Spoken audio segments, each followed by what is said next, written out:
Ini besaran lengkap gaji PNS yang mau dirombak pemerintah. Dikutip dari kompas.com, edisi Selasa 8 Desember 2020. Sebelum kami lanjutkan, bagi teman-teman yang belum subscribe, silahkan klik subscribe di channel ini agar tidak ketinggalan info-info terbaru yang akan selalu kami bagikan melalui channel ini. Terima kasih. Oke, kita lanjut.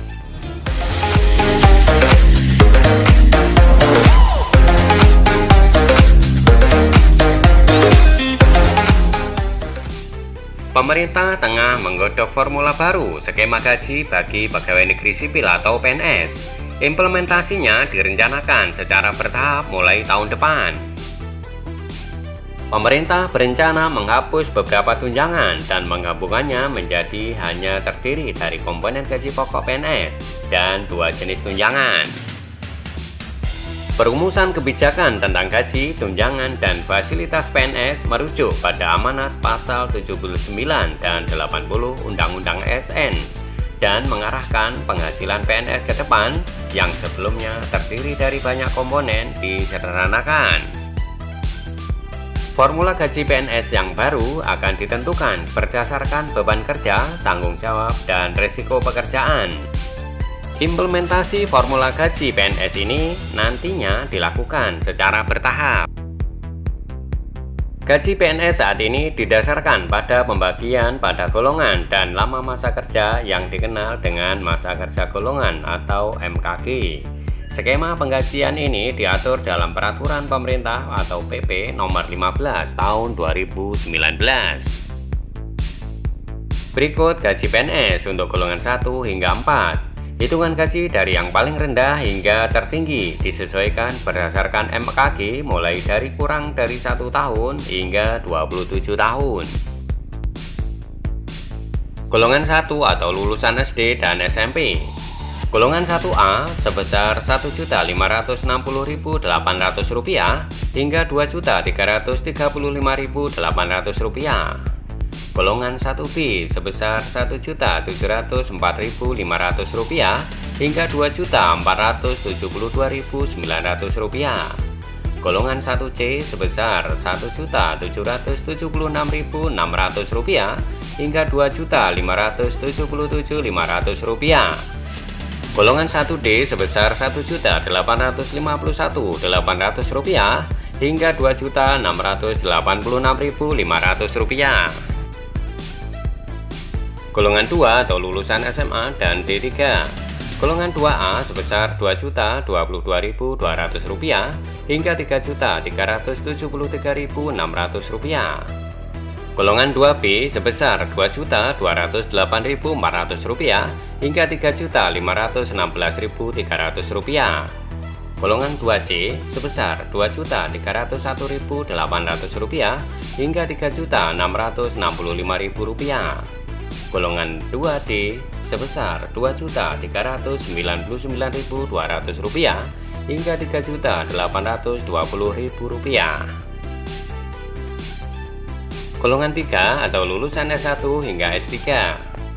Golongan 3A sebesar Rp2.579.400 hingga Rp4.236.400.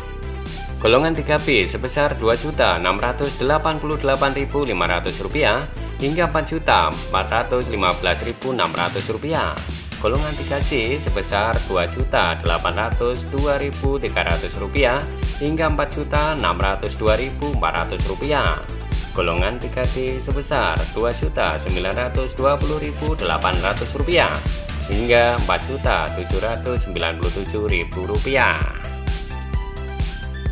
Golongan 4 atau eselon. Golongan 4A sebesar Rp3.044.300 hingga Rp5.000.000. Golongan 4B sebesar Rp3.173.100 hingga Rp5.211.500. Golongan 4C sebesar Rp3.307.300 hingga Rp5.431.900. Golongan 4D sebesar Rp3.447.200 hingga Rp5.661.700. golongan 4E sebesar Rp3.593.100 hingga Rp5.901.200. Tunjangan PNS. PNS juga mendapatkan sejumlah tunjangan. Setiap PNS memiliki tunjangan yang berbeda-beda. Ini tergantung dari masa kerja, instansi, serta jabatan yang diembannya, baik pelaksana maupun fungsional. Tunjangan yang bisa didapat PNS antara lain tunjangan keluarga, tunjangan anak, tunjangan kemahalan, tunjangan beras, tunjangan jabatan, tunjangan kinerja, dan sebagainya. Banyaknya jenis tunjangan PNS inilah yang rencananya disederhanakan hanya menjadi 2 tunjangan, yaitu tunjangan kinerja atau tukin dan tunjangan kemahalan.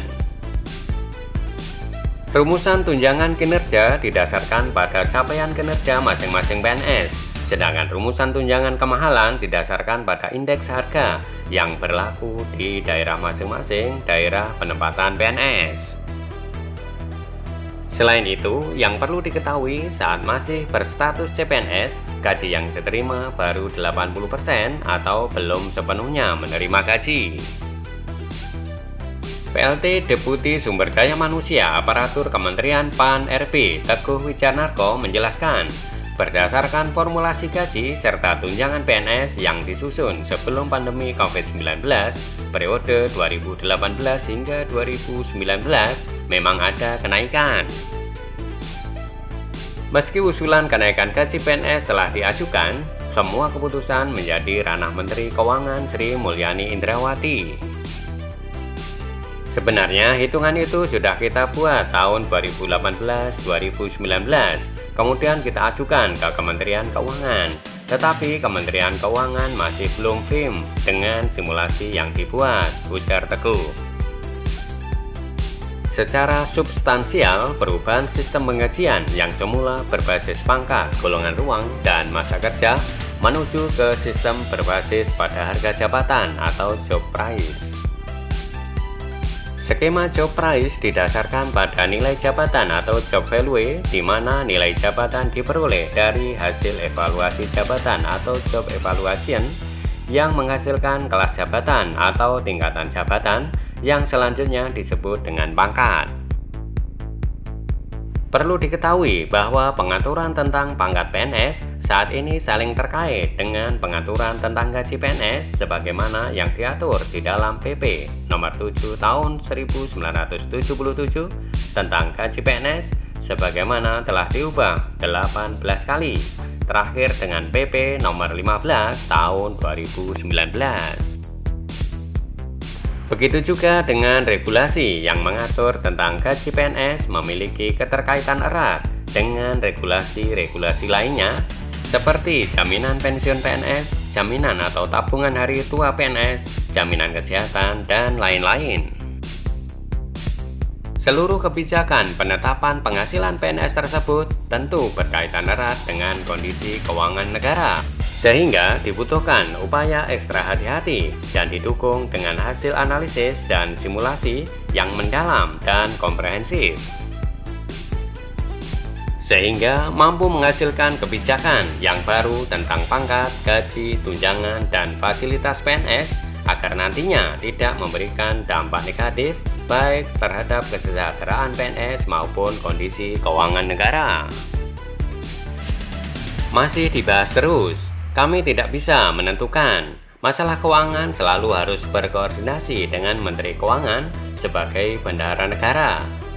Apapun yang kita rumuskan, tetapi jika tidak tersedia anggaran, tidak dapat kita eksekusi. Jadi pada saat ini kami terus berkoordinasi dengan kementerian terkait, ujar Teguh.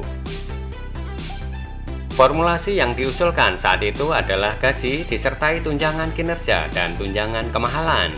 Gaji ditentukan dengan indeks pada masing-masing tingkatan jabatan, baik jabatan pimpinan tinggi, administrator, maupun fungsional. Demikian juga dengan tunjangan kemahalan yang ditentukan dengan indeks.